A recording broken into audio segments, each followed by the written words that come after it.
भारत में मंदिर यानी शांति, आस्था और भक्ति का केंद्र।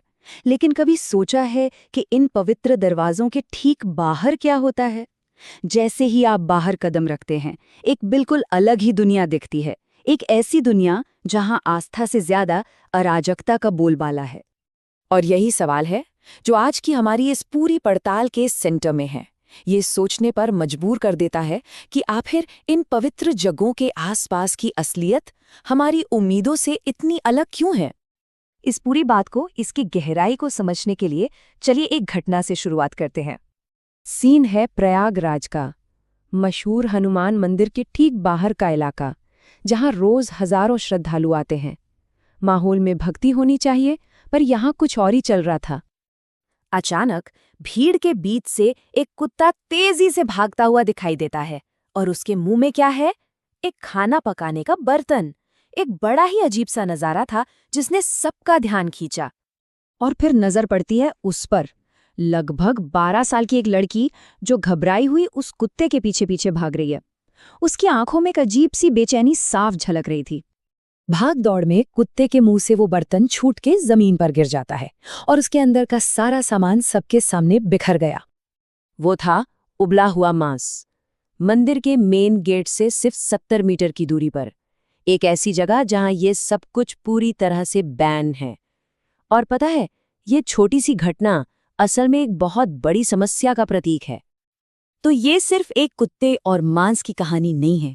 ये किस्सा असल में एक बहुत बड़े और परेशान करने वाले पैटर्न की तरफ इशारा करता है, जो हमारे पवित्र स्थलों के इर्द गिर्द फनप रहा है। तो सवाल यही उठता है, जब पूरे इलाके में 3 से 5 किलोमीटर तक मांस पर पाबंदी है, तो फिर वो मंदिर के दरवाजे तक पहुंचा कैसे?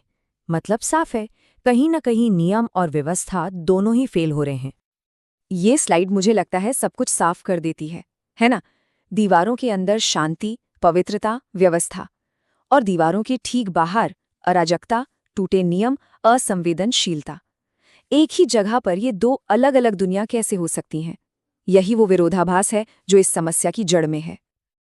देखिए, मांस वाली घटना तो बस एक छोटा सा उदाहरण है। एक और बहुत बड़ी समस्या है आक्रामक तरीके से भीख मांगने की, जो इन पवित्र जगहों की शांति को हर रोज हर पल भंग करती है। अब ना भीख मांगने का तरीका बदल गया है। अब ये मदद के लिए एक अपील कम और एक तरह की जबरदस्ती ज्यादा लगती है। एक ऐसा नैतिक दबाव बनाया जाता है कि लोगों को असहज और दोषी महसूस होने लगता है, जैसे कि दान न देना कोई बहुत बड़ा गुनाह हो। और इसके लिए कई तरकीबें अपनाई जाती हैं, जैसे पैसे ना देने पर घूरना, ताने कसना, या यहाँ तक कि ये एहसास दिलाना कि आप कोई पाप कर रहे हैं। ये सब मदद पाने के लिए नहीं, बल्कि मदद करने पर मजबूर करने के लिए किया जाता है। और इस सब का एक बहुत गहरा असर होता है।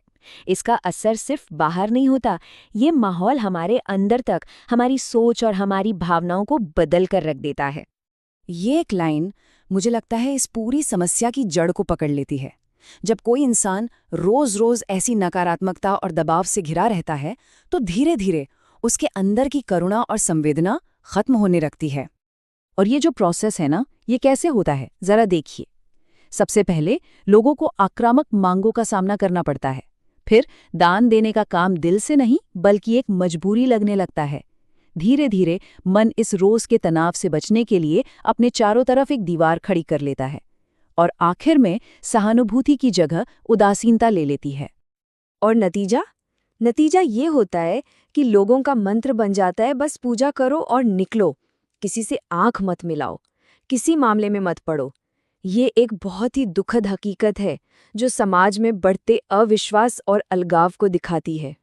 तो सवाल ये उठता है कि हम इस हालात तक पहुंचे कैसे, और इससे भी ज्यादा जरूरी सवाल, हम इसे ठीक कैसे कर सकते हैं। चलिए अब कुछ जड़ तक जाते हैं और इसके समाधानों पर एक नजर डालते हैं। और एक बात साफ समझनी होगी, ये सिर्फ मंदिर जाने वालों का मुद्दा नहीं है। इसका असर टूरिज्म पर है, पब्लिक सेफ्टी पर है, और हमारे समाज के ताने बाने पर भी है। ये हम सबसे जुड़ा हुआ मामला है। तो देखिए, यहाँ कुछ मेन प्रॉब्लम्स हैं और उनके क्या सॉल्यूशन हो सकते हैं। प्रशासनिक लापरवाही, इसका जवाब है मंदिर ट्रस्टों को और जवाबदेह बनाना। अतिक्रमण को रोकने के लिए नो एनक्रोचमेंट जोन बनाना, और संगठित भीख मांगने की जो समस्या है उसके लिए सिर्फ हटाने से काम नहीं चलेगा, बल्कि कानूनी प्रबंधन और पुनर्वास की भी जरूरत है।